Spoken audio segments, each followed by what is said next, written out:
વાત કરીશું વડોદરા વિશે। વડોદરામાં જે વિશ્વામિત્રી નદી છે, હવે આ નદીને બચાવવા માટે નાગરિકો, જનતા હવે સામે આવી છે।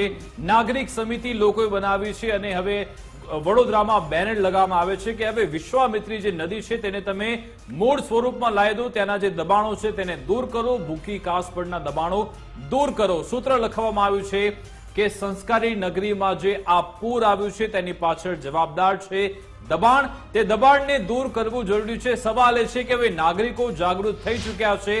એક બાદ એક રાધા અહીંયાના નાગરિકોએ જે ધારાસભ્ય આવે કે પછી સાંસદ આવે કે પછી કાઉન્સિલર આવે, કોર્પોરેટર આવે, તમામને તેમણે सबक શીખવાડ્યો હતો અને તેમને કહ્યું કે સાહેબ તમે જતા રહો, તમારું અહીંથી કામ નથી। અને વડોદરાની જનતા હવે એક્ટિવ થઈ ચૂકી છે અને સીધો જ એક પ્રકારના એક આંદોલનનું સ્વરૂપ આ આખું જે ઘટના માટે મજબૂર કરી છે તંત્રએ વડોદરાની જનતાને, કારણ કે વડોદરાની જનતાએ 30 વર્ષ વિશ્વાસ મૂક્યો હતો અને આટલા વર્ષો તમને આપ્યા, ત્યારબાદ પણ આવી કાર્યવાહી હોય તો પછી હવે જનતાએ એક સમિતિ બનાવવી પડે છે અને જનતાએ પોતે મેદાને ઉતરવું પડે છે। એટલે આ એક શરમજનક કાર્યવાહી કરવામાં આવી છે કે હવે આસપાસના જે દબાણો કરી દેવામાં આવ્યા છે, ખિસ્સા તો ભરી લીધા, પણ ત્યારબાદ લોકોની હાલત શું થઈ એ કોઈને આગળથી નથી ખબર કે આવી પરિસ્થિતિ વડોદરાની થઈ શકે। ચારેય બાજુ દબાણો કરી દીધા છે, હવે હટાવવા માટે માંગ કરવામાં આવી રહી છે, કારણ કે જે પરિસ્થિતિમાંથી વડોદરાવાસીઓ ક્યાંક અંદરની રાજનીતિમાં આ લોકો અંદરના ફસાઈ રહ્યા છે। બિલકુલ, ભાજપના જે કાઉન્સિલર હતા તેમણે જ ભાંડો ફોડ્યો હતો કે આ જે નદી છે તેમાં 5-5 ટાવર તમે ઉભા કરી દીધા છે, દિવાલો તમે ઉભી કરી છે, ભૂખી કાસ પર દબાણ થયેલા છે। વિપક્ષ નેતાએ નહીં પરંતુ ભાજપ કાઉન્સિલરે જ તેનો ભાંડો ફૂટ્યો હતો।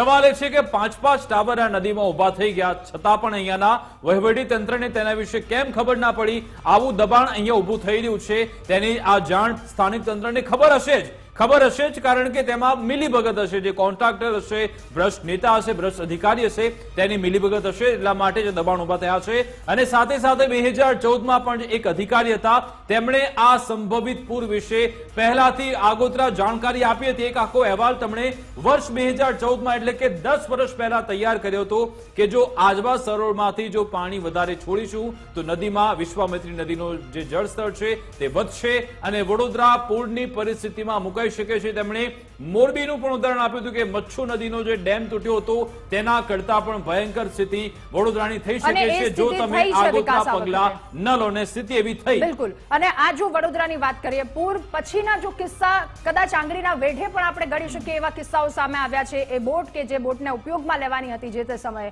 બધી ધૂળ ખાતી હાલતમાં હતી, એ બોટની જે પ્રકારની હાલત હતી કે ત્યારે વડોદરાવાસીઓને સેવા ન પહોંચાડી શક્યા જે તે સમયે જરૂર હતી। પછી બીજા ભાજપના એક મહિલા નેતા હતા, વરસાદી પાણીમાં જ્યારે આખું વડોદરા જળબંબાકાર હતું, વડોદરાવાસીઓ પરેશાન હતા, ત્યારે ક્યાંક રીલ બનાવતા નજરે ચડ્યા હતા। કેટલાક કોર્પોરેટર કે પછી ત્યાં જઈ અને ફોટો પડાવવા માટે એવી કામગીરી તેમના દ્વારા કરવામાં આવી। એટલે આ બધી જે શરમજનક કામગીરીનું આખું એક લિસ્ટ એટલે અહીંયાના જે સત્તાધીશો છે, વહીવટી તંત્રના લોકો છે, તેમને એટલું એક વાત ધ્યાનમાં રાખવાની રહેશે કે હવે વડોદરાના જે લોકો છે, નાગરિકો છે, સ્થાનિકો છે, તે હવે સક્રિય થઈ ચૂક્યા છે, એલર્ટ થઈ ચૂક્યા છે।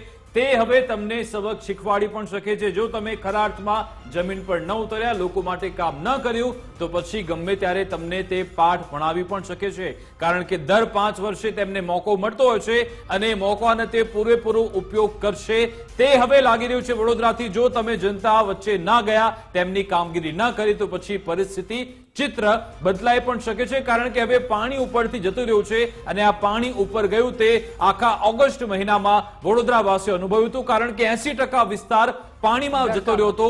9 લોકોના મોત થઈ ગયા હતા આ વડોદરા પૂરના પાણીમાં। હવે લોકો પરેશાન થઈ ચૂક્યા છે, વ્યથિત છે। આ જે ભ્રષ્ટાચાર છે તેને ડામવા માટે નાગરિકો પોતે મેદાનમાં ઉતરી ચૂક્યા છે, કારણ કે તેમને ખબર પડી ગઈ છે કે હવે આમને સીધા કરવા હશે તો શું કરવું પડશે। તેના માટે હવે નાગરિકો એલર્ટ છે। હવે જે સત્તાધીશો છે, ધારાસભ્યો છે, કાઉન્સિલર છે, વહીવટી શાસનના લોકો છે, તેમણે પણ હવે એલર્ટ થવું પડશે। અને વિકાસ, જે આળસ અધિકારીની ચડી ગઈ છે ને એ બધી અધિકારીઓની આળસ હવે નાગરિક ખંખેરશે, કારણ કે નાગરિકો મેદાને આવ્યા છે અને એમની એક વેદના સંવેદના પણ આપ સાંભળો કે તેઓ શું કહી રહ્યા છે આ મુદ્દે। ખાસ છે કે ક્યાં છે વિકાસ અને અવારનવાર થતી પૂર હોનારત વિશે વિસ્તારની વિવિધ સંસ્થાઓ બી લેખિત રજૂઆત કર્યા છતાં પણ પરિણામ શૂન્ય છે। અમો નાગરિકો લોકશાહીના વિકાસના નામે સરકારને ચૂંટીએ છીએ। આપણા શહેરમાં છેલ્લા 30 વર્ષથી વિકાસને વરેલી સરકારો હોવા છતાં પણ અમારી આ અતિ ગંભીર સમસ્યાનો કોઈ કામી ઉકેલ નથી।